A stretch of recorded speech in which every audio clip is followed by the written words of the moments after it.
Happy Tuesday, everybody, and welcome to Pupism Session 1. Today is July 16th, 2024, and I just want to thank you guys because if you were in attendance for Session 0, I told you guys to bring one thing, and that's right, hope. Just a quick rundown before we get into today's session.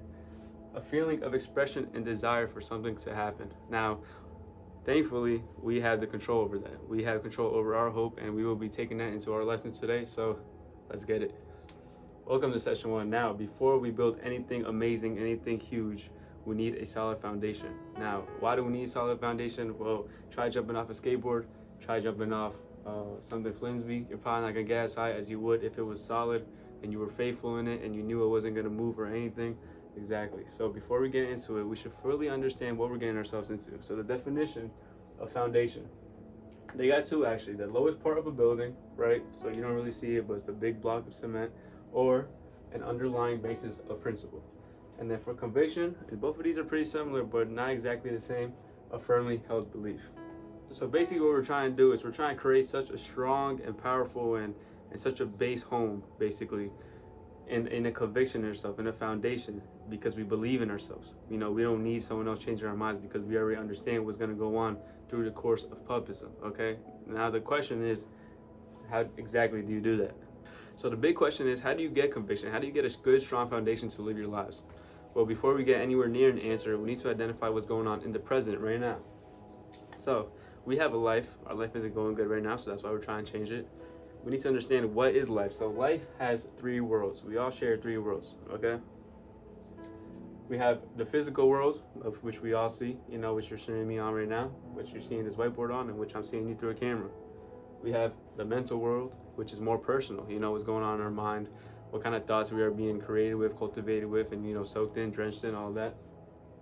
And then we have the spiritual world, which is deep inside of us, and kind of, we don't really understand it as much because it's not as present as it is in the physical world, which we can see with our eyes, we can feel with our hands.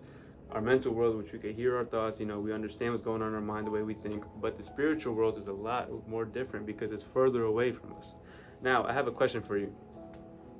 I want you to try to rank in your head just real quickly. Which one do you think is most important, right? Rank 1, 2, and 3. Which one do you think is most important? How do they intermingle? How do they contribute to each other?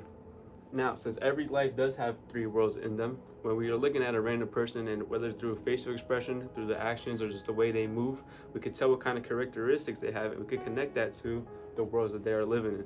Here are some examples.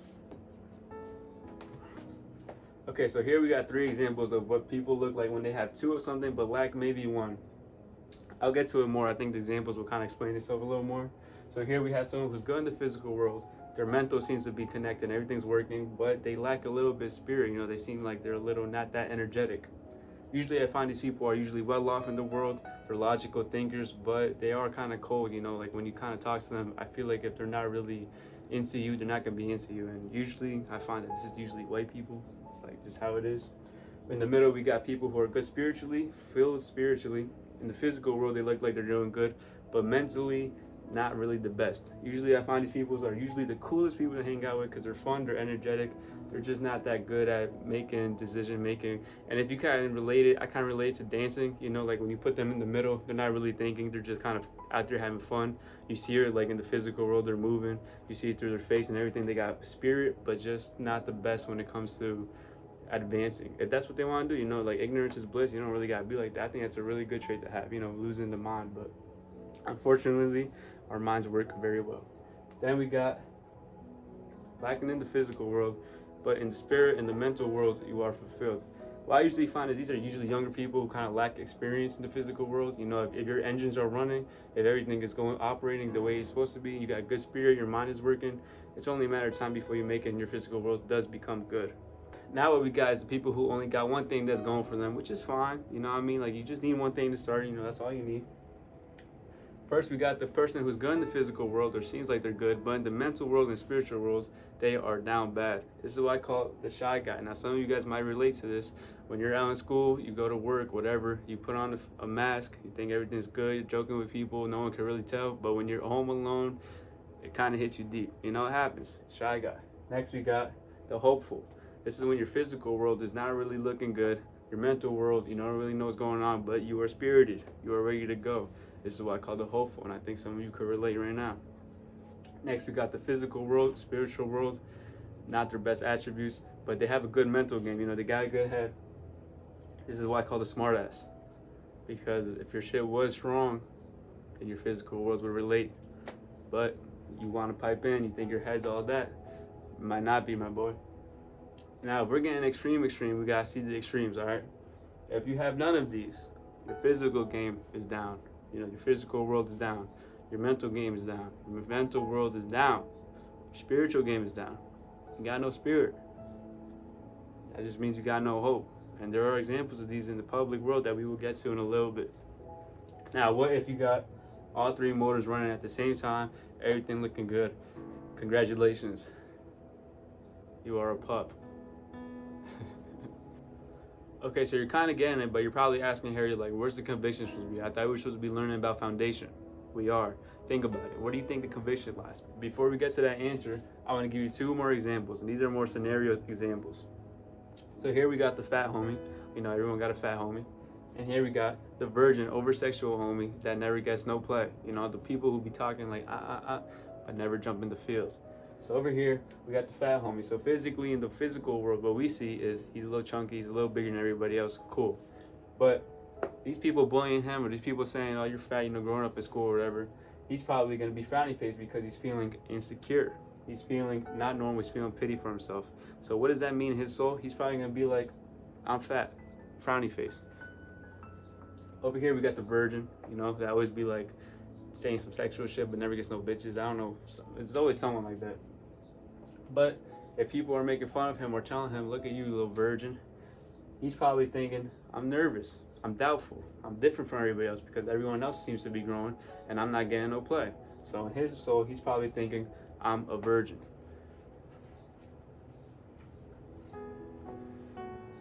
Now, remember when I asked you to rank what do you think is the most important to the least important?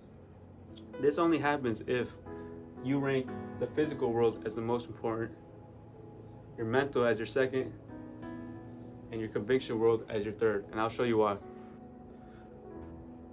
Now, your conviction tells you who you are as a person, right? My conviction is what I believe in. Who am I, right?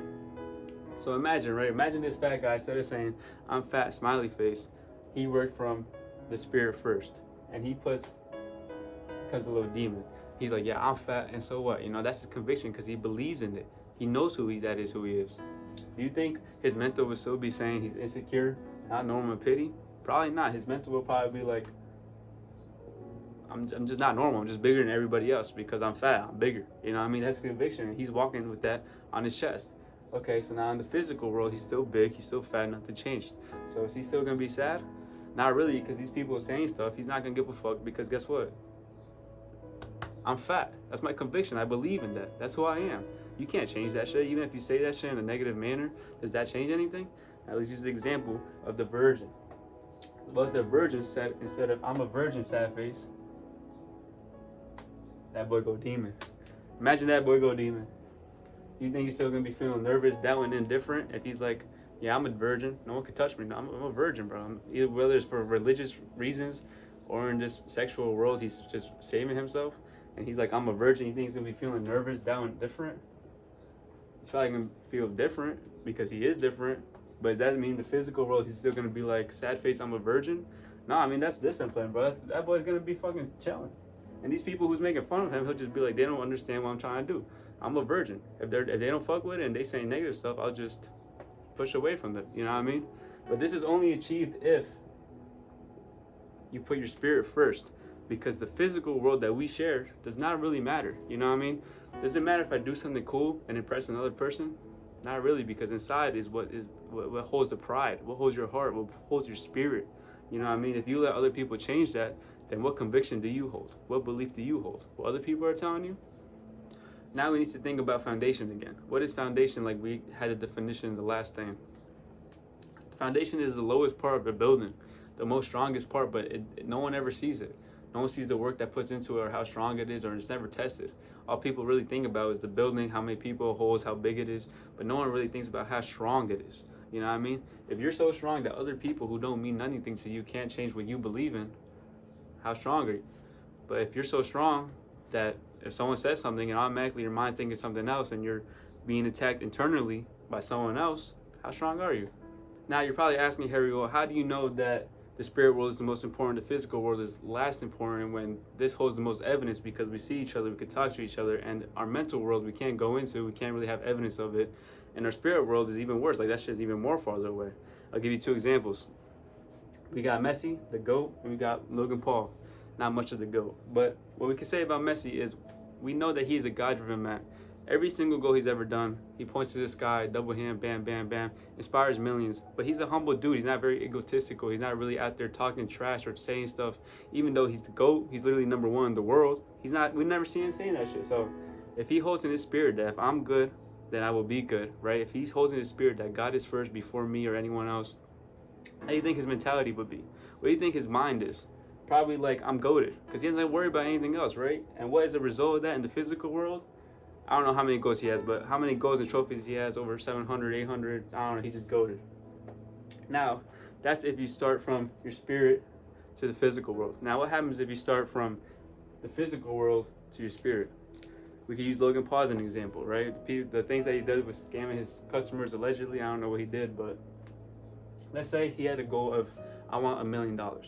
Okay, well, what's a logical thing of getting $1 million, right? You can't just think, I want $1 million to get in the physical world. You gotta use your brain and put into action to plan. So he got a lot of fans. He probably thought, well, I got a lot of fans. If I get them to pay somehow, then I'll get $1 million. So he made a game, whatever happened. My point is, how do you think that left his soul? How do you think he's left feeling at the end of the day after he still has $1 million, right? In the physical world, he's doing good. But what about the spiritual world? And how would that long-term affect him? You know? And this is why I say that the spiritual world is the first thing, the most important world, because at the end of the day, you're feeling prideful. You know, when you're alone in your bed, that's when everything really matters. You know, where are you gonna hold with your last name? If you choose to go to this physical world and you want to show everybody off and stuff like that, it's just proven fact. You probably won't end up where you want to be. Okay, so what we need to do is apply this concept into our own lives, right? We need to identify the present, look at our current stats, but before you ask the question, how do we improve, we should probably look into how we failed in the first place so we don't do it again and keep doing this cycle and a cycle, right? What I want to point out to you is that failure is good. Good means close to God. Failure is good. Why is failure good? Because failure means you tried. If I try something and I did it right, that means I got the answer. Right? If I try to do a wheelie and then you ask me how do you do a wheelie, I could give you an answer because I did a wheelie. All right. But if you try and you fail, that's still good. Why is that good? Because you gain more experience, and which will lead to a further answer in the future if you keep trying and trying.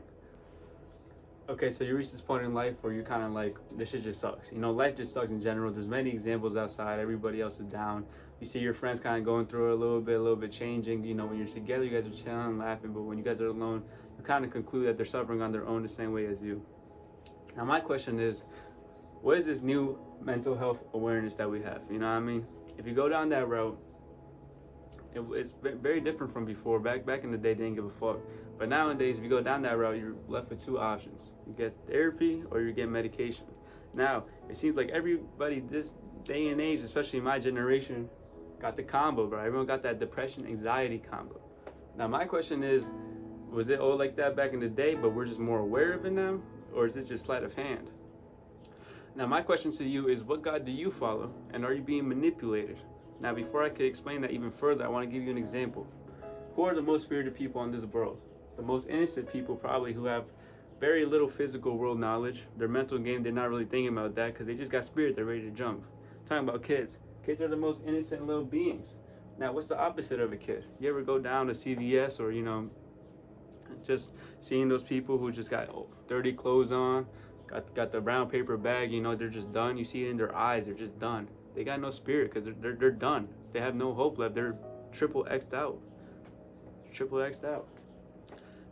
So I don't know if you guys listen to Kendrick Lamar, but at the end of the Butterfly album, I'm pretty sure, is when he's talking to Tupac, and Tupac is telling him that as people grow older and they go hardships and they keep trying and trying, they lose that spirit, they lose that bark because they don't got that energy about them anymore because they're done. They're triple X'd out. They got no more hope, right? But it's not all older people, right? Because sometimes you see a grandma or a mama that got high spirits, you know, like she's always got the optimism. She always got a little fruit to give you, a little cookie. You know what I mean? So what is the difference between the two adults? What I seem to find is guidance. A lot of people are misguided, right? So let's say you're full of energy, you're spirited, you're ready to go out to kill the world, and you got a good man on your hand, right? Eventually you're gonna get smacked because life is hard, and you probably get taught that by the person who's guiding you, right? If you're doing some dumb shit, you're gonna get slapped up. If you're doing some good shit, you're gonna get praised up. So what's gonna happen at the end of the day, after you go through that, you're probably be like, okay, because he guided you in the right directions that you don't even understand, but he does. Now, what happens if you're an energetic kid, right? But you don't have a good man in your life? What happens when life finally hits you? You know, first time you get smacked, but some real shit. You know, not someone who's looking out for you, but some serious things that's going on. You're gonna be leave questioning, right? There's a lot of ways to go. There's a lot of different routes you could go down. Give you another example. It's not an example because I love examples. Let's say that the answer to life is 42, right? Now, how many answers can you give me that equal 42? We got 7 times 6. I don't know why I wrote that. We got 40 plus 2. We got 50 minus 8, right? All equal 42, right? So that's the answer to life. Now, with someone who's guided, they could probably help you find your own answer, which is the answer to life. It means you're gonna do good in life. Now, let's say you don't have somebody by your side, right? You don't know that 42 is the answer. How many wrong answers are there to 42? A lot more than there are right answers. 1 plus 1 isn't 42. 20 times 43 isn't 42, right? So there's a lot of ways you could get life wrong, especially when you're not guided by anybody. And usually what happens is either by other people who influence you, right? Like parents or siblings or cousins that are also misguided just from how they learned and they never got their answer right. They taught bad stuff or like bad learnings or the wrong way of life to you. Or it could be a traumatic event like a health issue or some physical stuff happened to you. Or it could be a lot worse. The media controls the mind, and the crazy shit is it's not even a secret. The Illuminati shit, I mean, I don't think none of that shit is real. Like, there are people who are on a list from the Epstein thing, but they're not like affecting our daily lives, our physical worlds every day. But what they are doing is they're feeding our brains. I want you to look at the back of your phone. Look at the Apple, man. The biggest indication of all this is your screen time. Where is your attention going to, and what are you intaking? You know what I mean? Like, there's so much information that we can't even intake new information just because there's so much information. You know what I mean? Like, I remember before there was a submarine news that was all over America.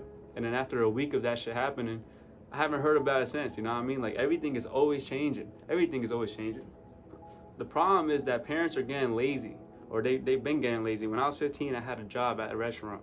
And what I noticed a lot was when there was a kid crying or being grumpy, instead of the parents slapping him and getting him right, they would just give him a big ass iPad, and the whole time during dinner, they would just look at videos or whatever the little kid was doing while they were eating, right? They wouldn't even pay attention to the food or to the parents' conversation. And I could relate, because when I go to my mama's crib, bro, my nephew be on his phone. I'd be like, yo, come over here. But these youngins, including myself, I'm not no saint. They be on their phones, yo, when it's like real time, real interaction time. And this is dangerous. I say it's dangerous because I know, like, we're on our phones to like be entertained, looking for that dopamine. We're not looking for weird shit. We're looking for memes. We're looking for entertainment. We're looking for all that shit, right?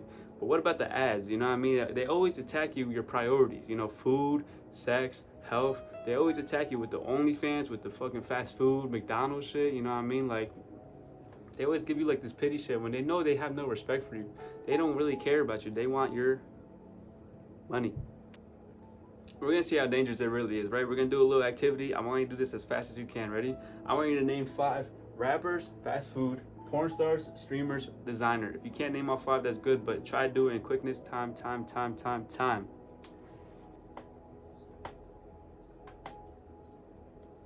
All right, we're gonna do the same activity, but for 5 different subjects. I want you to name 5 prophets, 5 non-USA leaders, 5 proteins, 5 plants, and 5 clothing materials, right? Things you can make clothes with. Now, if your argument is, well, I don't really want to know that shit, I don't need to know that shit, right? My argument is, then why do you know 5 naked-ass female rappers, right? They're just names. My point is that your brain can intake it very easily because you could check it off real quick. It's just going to the wrong shit. So if you have no conviction, right, and the media controls your mind, what do you think happens to your spirit world? If you never put attention to it and you know your physical world is a frowny face, what do you think's happening to your conviction? What is your held belief? I mean, think about the word held belief.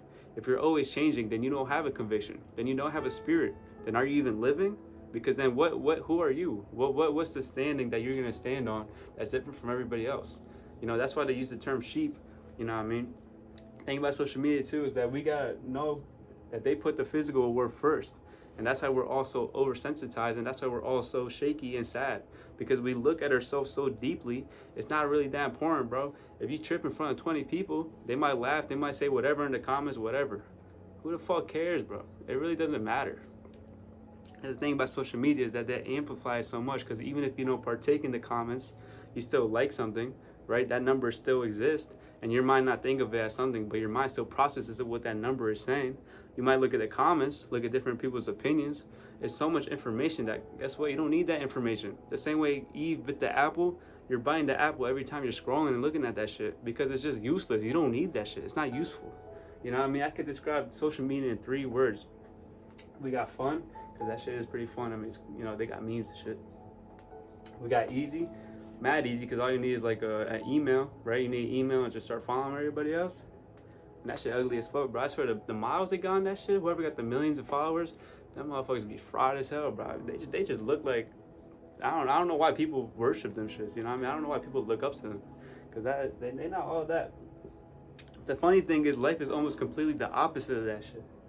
It's not, I want to say life is fun, but that shit definitely worth it if you do it right, you know what I mean? And you definitely feel it. Definitely not easy. That shit hard as hell, bro. This life is hard, but that's the beauty of it. It's like a video game. You want, what's the fulfillingness if you play a video game on easy? Congratulations, you beat an easy video game. You know what I mean? That's what happens. And then beautiful. Life is the most beautiful thing we got, because it is the gift that God gave us. The universal God gave us all one same thing, and we are all present in the whole universe at the same moment. Like, it's so crazy to think about that you're seeing me at this current time, and I'm talking to you at this current time in this whole vast period of time. You know what I mean? And that is the beauty of it. But we get lost in it, we get trapped inside our phone, because you could look at your screen time, it's all being wasted. Our spirit is being taken away and manipulated, and I want to ask you, why do you think that is? But worry not, my friends, because the same way they got a sword up to our necks, we are blessed with the presence of God, that He gave this life so much balance. You know what I mean? If there's a spike of evil, there's going to be a spike of good. Somehow, I don't know, this world has survived many years. The balance has always been there. I don't know how the fuck He did that shit. Shout out to the homie. You know what I mean? All we gotta do is get that sharp ass sword that they got up to our necks. You know what I mean? It's double edged. So all we gotta do is control that shit. And we're not going to attack anybody back. You know, if they hurt us or hurt our generation, whatever, you know, just fuck them. We don't care about them. What we got to do is just make ourselves better, help the people around us, and that's how we proceed, okay? So now the big question is, how do you form conviction, right? Now that we identified the present selves, you know, we identified our stats. The answer to that is in session 2 of Pupism. Yes, sir, we're going to end it off right here. But I just want to talk to my friends, my homies real quick that's following through. And no matter what time period, whether this video is weeks or years old, just keep me in touch. Tell me what's going on. You know, give yourself a little license plate. You know, do it like this. 1 6 H 2 0. All right. So make it 3 3. Put a little period in front. That way I can keep up with you guys. You know, a little license plate. Tell me what your journey's going on, how everything's going on. If you have any questions, I could probably answer anything like that. For me, the first week of turn 22, it's been all right. Not really achieved what I wanted to do, but it's all good. You know what I mean? I'm trying to take it slow, trying to advance my life with this pupism courses and these lessons. So hopefully, this shit goes good. But it's been nice. I've been recording for like 6 hours. So peace out.